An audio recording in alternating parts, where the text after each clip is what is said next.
Hi, and welcome to Conversations with OLA.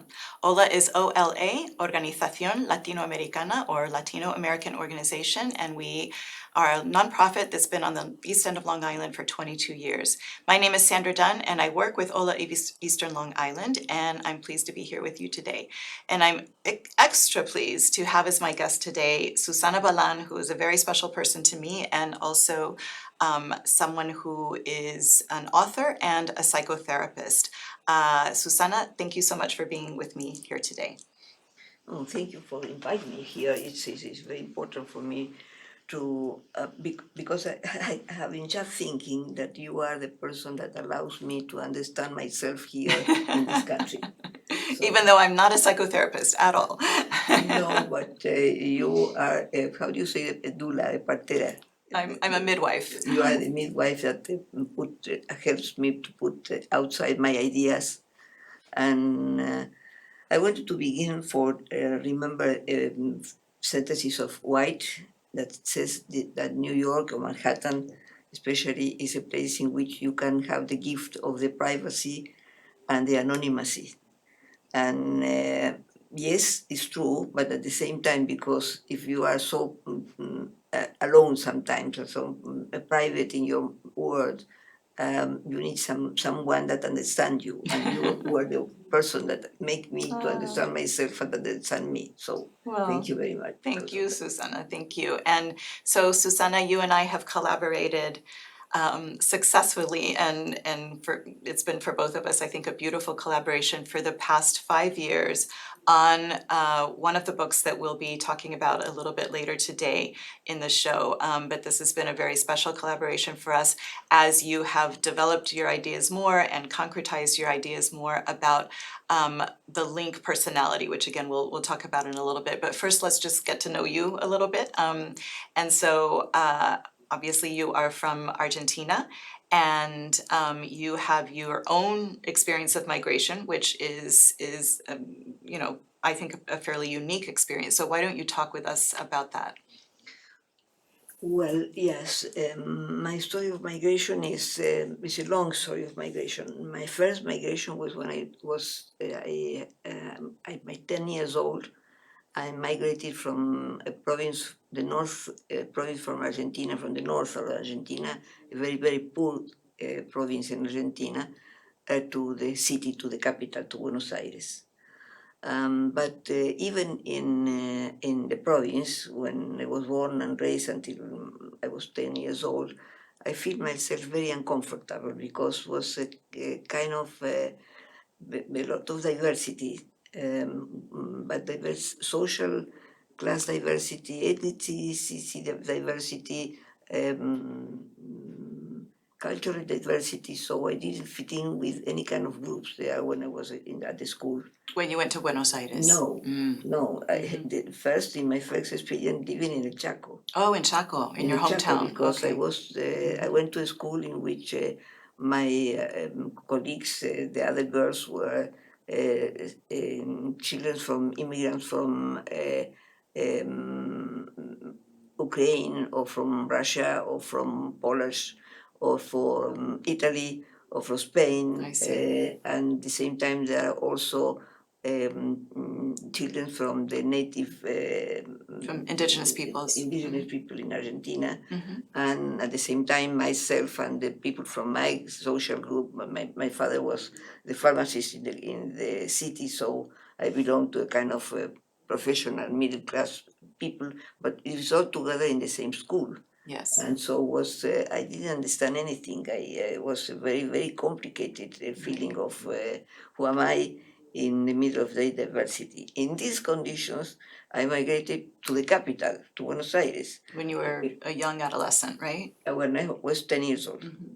And this was worse because I came with the feeling of not understanding myself or who am I, with the feeling that they don't understand me because the Spanish from the province is different from the Spanish from the capital. So sometimes they didn't understand me and I didn't understand them, and was a kind of complicated situation. Yes.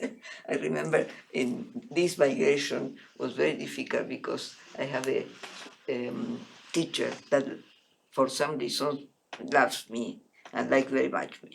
So they introduced to the school. She asked me to be in the front of the class and asked the girl, "You have to be friends of this girl because she is a very beautiful person." So imagine that the girls hate me. Yes, because yeah. of Not that. not an easy way to enter into your new life in Buenos Aires schools. So Yeah. it was very, very, very painful for me the first years in Buenos Aires.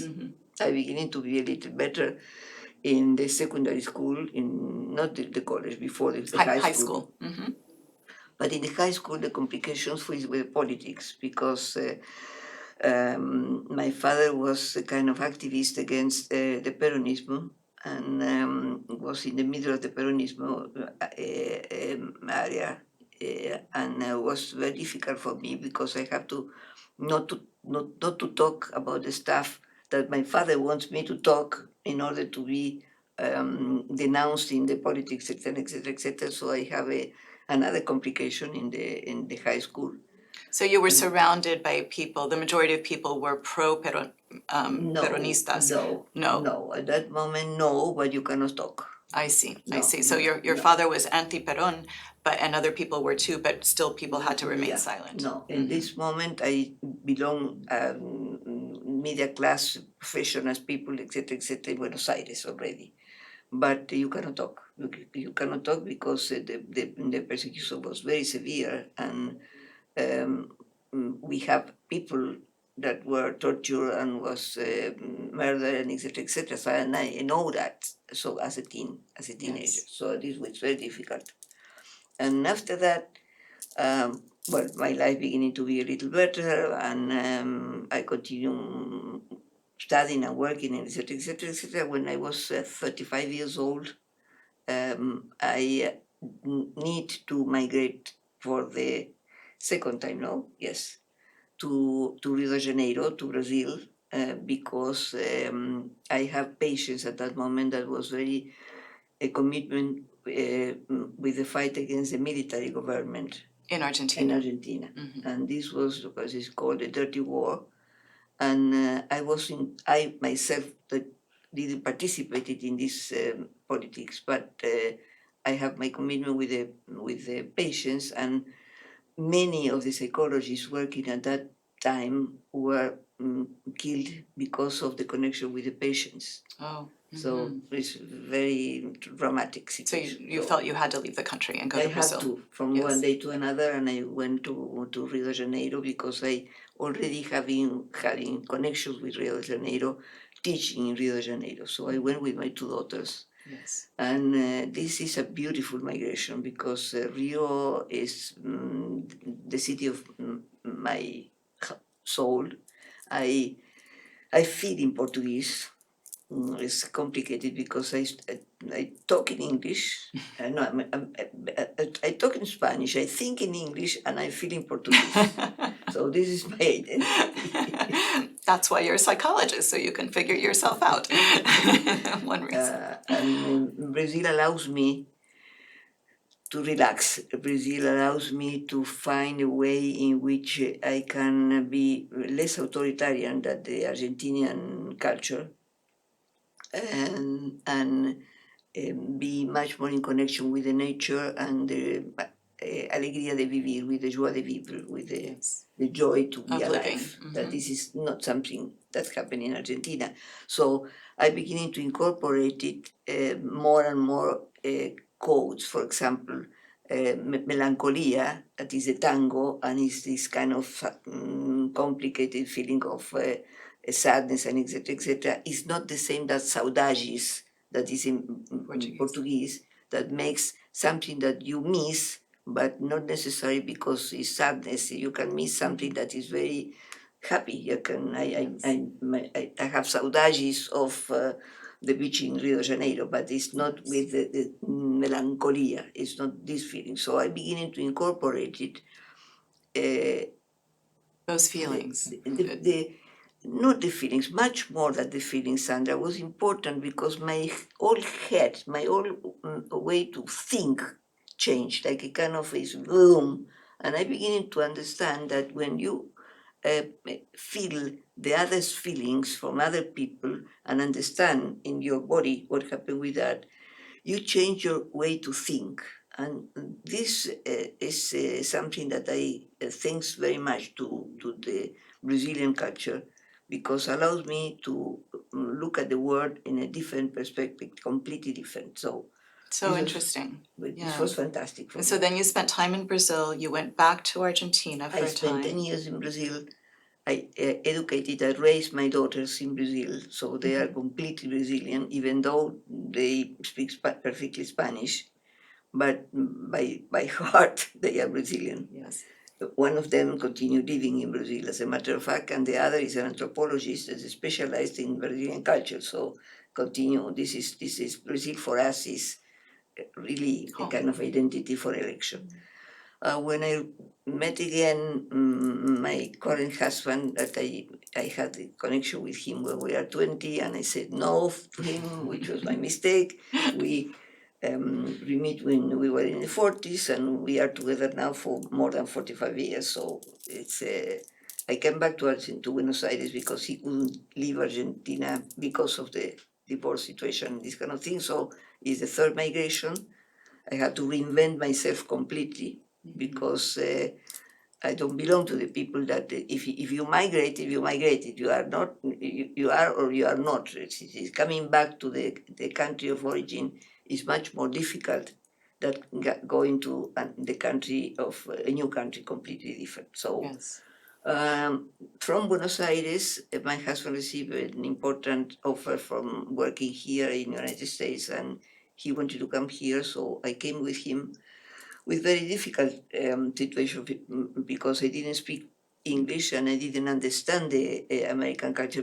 My husband studied here, so it was another adaptation, another learning experience For you. for me. That the reason, because I quoted this a white quote about the gift of privacy and anonymity.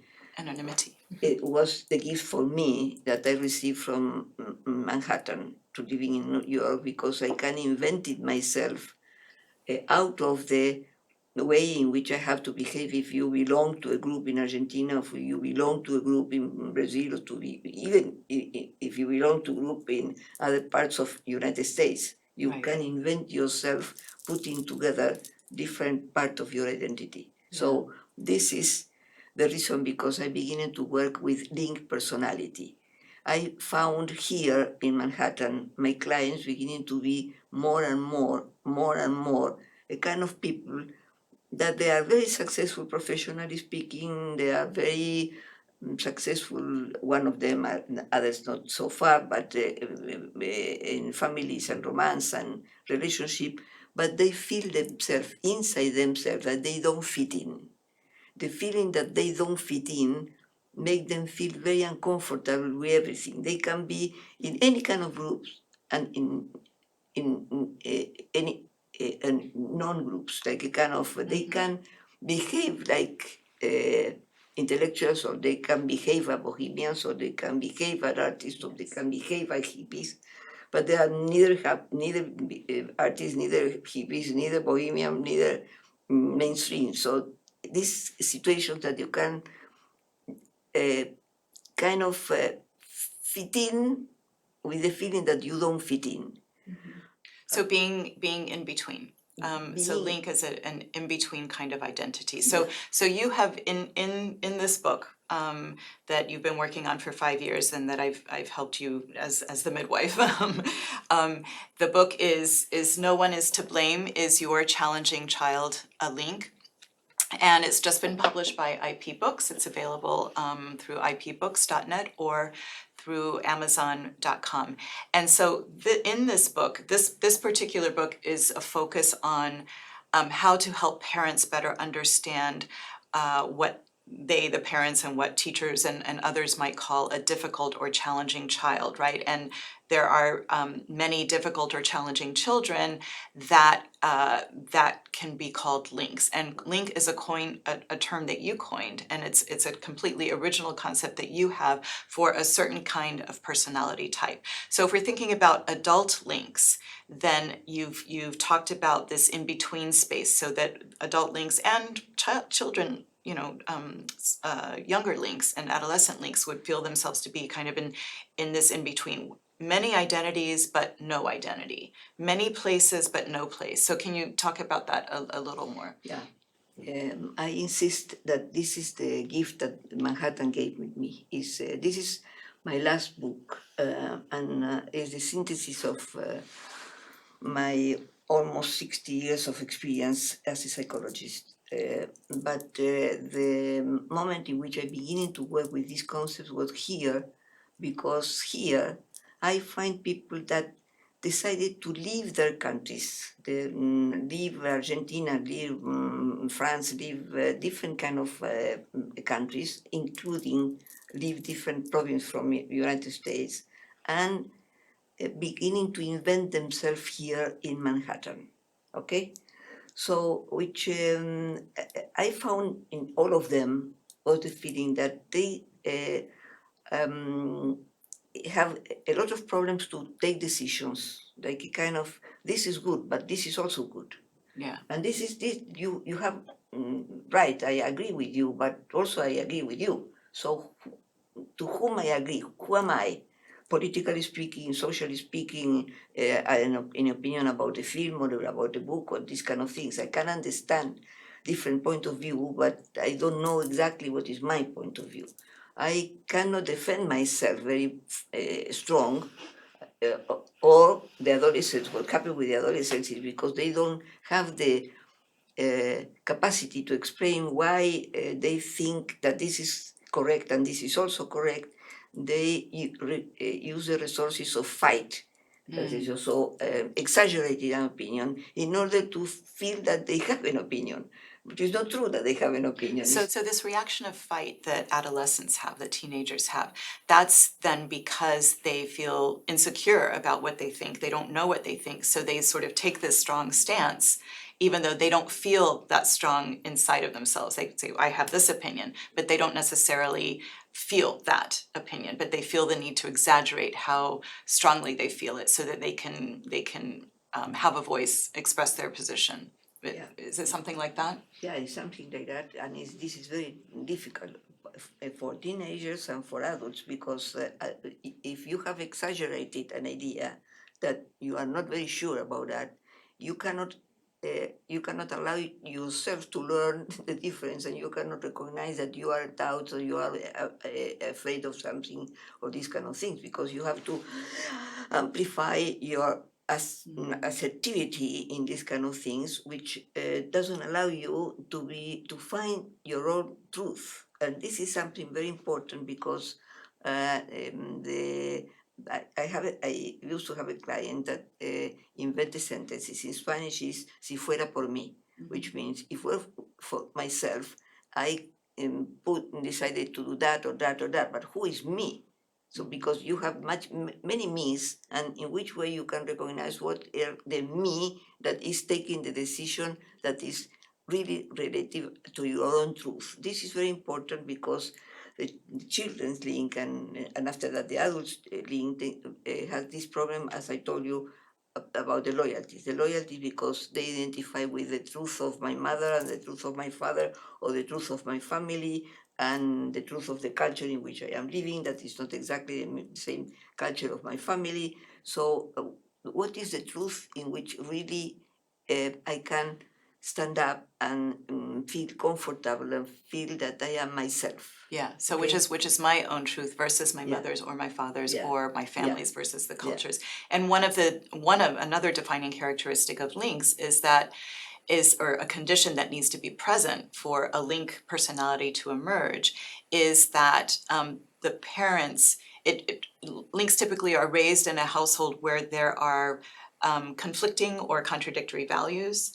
conflicting or contradictory worldviews, religions, things like that. So people from different countries, different languages, not all of those things have to be present, but typically the parents have in two-parent households, the parents will have the opposite attract mode. You know, they got together because they were different from each other, and then a linked child can emerge. But a linked child also needs to be someone who was born with global empathy. So the ability to feel others' feelings as their own. Oh, yes, this is very important, Sandra. Thank you, because not all the children that have different parents or live in different cultures and different uh, um, cultures in the home and in the outside world, and etc., are linked personality. Right. You have to have you have to was born with something that is the capacity or the skill that have global empathy. That is, you feel as yourself the feeling of the other person. Right. And you cannot recognize that is the feeling of the other that you incorporate it as yours. Yes. And you can incorporate it many feelings from many different persons. And if you incorporated feelings that is the same, has the same importance, like a kind of my father and my mother, or my home culture and the culture of my friends in the school that are different, I have this conflictive situation with me. Yes. One of the consequences of that is something of feeling that, you know, that what is called the imposter syndrome. Imposter syndrome, yes. So linked personalities people, the adults, feel sometimes they feel the imposter syndrome as something that difficults them to fight for their own desires. So in many cases, and you can see that in children, in adolescents that are very talented in something, and for some reason they don't success. They don't have, they reach the success. Why? Because they auto-sabotage themselves, because the doubts about if this is my true, is really this what I want, is if how can I know that this is exactly what I want? So they don't allow themselves to fight and to reach with the ambition that they wanted to have. This is very complicated. Yes, yes, exactly. And then with children, because the book is directed, this particular book is directed towards parents. There is also parents of children who may be links, and I think it's absolutely helpful for parents who have any kind of child that they feel is challenging to raise. So that's No One Is to Blame. But then this other book, Link and the Shooting Stars, is the companion volume. And Link and the Shooting Stars is a book, an illustrated book that is for children. It's perfect for parents to read aloud to children, but it can also be read alone by older children or by adolescents. And this book is important because the Link is the protagonist. Link the horse is a protagonist, and Link has all of these characteristics of a Link personality. Mm-hmm. So there is this storybook, and which is the story, and it helps children to understand themselves and helps parents to understand their child. And then there is, again, No One Is to Blame, which uses examples from Link and the Shooting Stars as well as real life examples of kids whose names have been changed. I want to insist that this is not a pathology. This is not something that's a pathology. It's a style. Yes, a style of living. You can't pathologize these children, or you can pathologize an adult because you qualify that you are crazy or you are mean or you are a liar or something like that, when it's not true. Is you have this kind of personality. Right. So the beautiful thing about the book is that it helps parents to understand their children and to help them, not just understand them. This book is not just analysis. This book also has suggestions for what parents can do. And there's a very important concept that is the precise embrace, the concept of the precise embrace. Yeah. Can you just talk very briefly about that? Yeah. The child doesn't need to feel completely embraced, needs to feel embraced in the part of themselves that they don't understand themselves. So the precise embrace is metaphorical, a metaphorical embrace. Metaphorical embrace the precise part of you that is suffering because you don't understand yourself. So it's for example, could it be when your child is hurting, clearly hurting emotionally, but you you can't necessarily figure that out, but you might say something or make a gesture, a literal embrace, hug the child, or whatever it may be that you do, or the words that you say, that then allows the child to feel, I'm understood. My mother, my father, my teacher has understood me, and I can feel calm. I can feel at peace. And then the child, you've reached the child in the child's most vulnerable place in that moment. Mhm. Is that Yeah, it's exactly that. okay? It's exactly Okay. that. So Susana, we have to cut this off, I'm afraid, but thank you so much for being here with me today. And again, it's been such a pleasure to work with you for 5 years on this book. And we will be presenting at Susana and I will be presenting at the West Hampton Beach Library on November 12th at 2 p.m. We'll be talking about the linked personality. It will be a presentation for adults, for parents of children who might be more challenging to parent, and we look forward to seeing you there. So thank you so much, Susana, and thank you to everyone for joining us today. And until the next time, I'm Sandra Dunn with OLA. Thanks.